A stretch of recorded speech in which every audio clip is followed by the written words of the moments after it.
Okay, we've been over this too many times to do the pointless preamble for the 20th round. Hasbro started doing retro figures based on the old Kenner line, and they would dribble in a figure here and there Kenner never made. And then they made a bunch of non-original trilogy bullshit in the retro Kenner style nobody wanted or asked for, and now they've finally grown a brain and started doing entire boxes of original trilogy retro figures Kenner didn't do. And this is the latest one.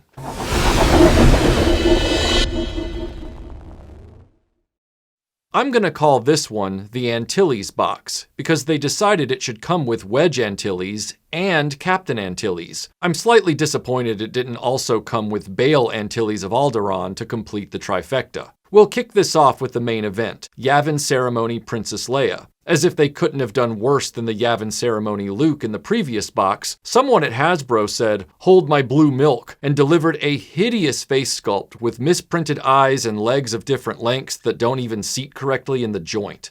To make matters worse, the shoulder joints are horribly loose on this figure, to the extent the arms wobble around when moved. She has these soft goods drapes hanging off her shoulders, which is weird when you consider the 1979 Star Wars range would have been unlikely to use anything but vinyl for the capes. She also comes with a medal already molded to go around the neck of your vintage or retro Han Solo, which is probably the best thing to do since she looks silly holding it.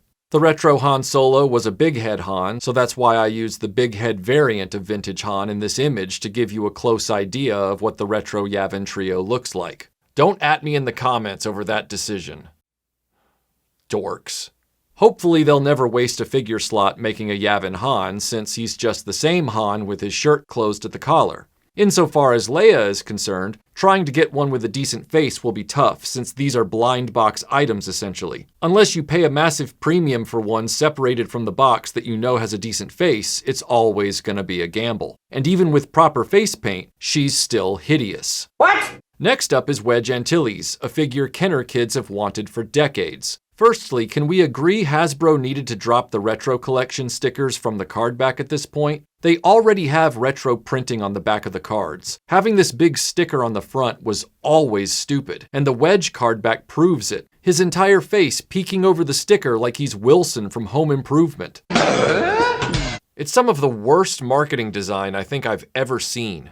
The figure itself is okay. His neck joint is really loose, and he can't hold his blaster straight. Also, his blaster is blue, which is a strange choice given that blue blasters didn't come around until the Empire Strikes Back line of Kenner figures. But that brings up another observation. When you stand Wedge next to the vintage Luke X-Wing figure, you'll notice the big departure they took from the Kenner design in making Wedge. The level of detail and scaling in his sculpt is really more akin to the later Return of the Jedi and 1985 Power of the Force figures than the 1979 Star Wars toys. This is why I've said for several years that all of these retro figures that weren't made by Kenner should be put on simulated 1986 Power of the Force cardbacks. The problem is Hasbro hasn't been consistent with their sculpting levels across the entire retro collection range. You couldn't put retro Tarkin on a Power of the Force card back any more than this Wedge belongs on a Star Wars card. Wedge comes with a removable helmet, which fits his head very, very well. It just sucks that the visor isn't clear, a design choice they also foisted on us with the Snowspeeder Luke Skywalker a few years ago. But that was the least of that figure's problems, considering he didn't come with a removable helmet and had the stature of a damn grizzly bear. The opaque visor on the helmet is frustrating when you consider Pro Customs managed to do this with their pilots, even though admittedly their helmets are way too loose. When compared to the Pro Customs version of Wedge, the figure does look better overall, as again he isn't gargantuan. He stands pretty much shoulder to shoulder with the vintage X-Wing Luke, unlike the Pro Customs pilots and retro Snowspeeder Luke, who tower over Kenner figures. One of the nice surprises we get in this line is a new protocol droid, CZ3. You see him wandering around Mos Eisley in the movie, and they reused the same droid as one of the robots in the Sandcrawler. Overall, he's not bad. Pretty simple in the grand scheme of things, which is exactly what you want. He stands at the right height too, as you can see alongside the Kenner and Stan Solo versions of C-3PO. Hasbro's miss here is that they had promised in images they would paint his eyes, and then they flat out didn't. Typical Hasbro. We're doomed. Also, from the Mos Eisley scenes, we get Garindan. This is yet again another example of Hasbro's retro collection pushing into power of the force levels of later stage Kenner sculpting. Once again, we're getting a soft goods item in his weird hood that is just there to fall off since it doesn't secure to him in any way and just makes him look like a space nun. Hasbro also painted his eyes red, as they did with the Obi-Wan Kenobi retro Darth Vader. I do not know why they think red eyes was some kind of Kenner style choice.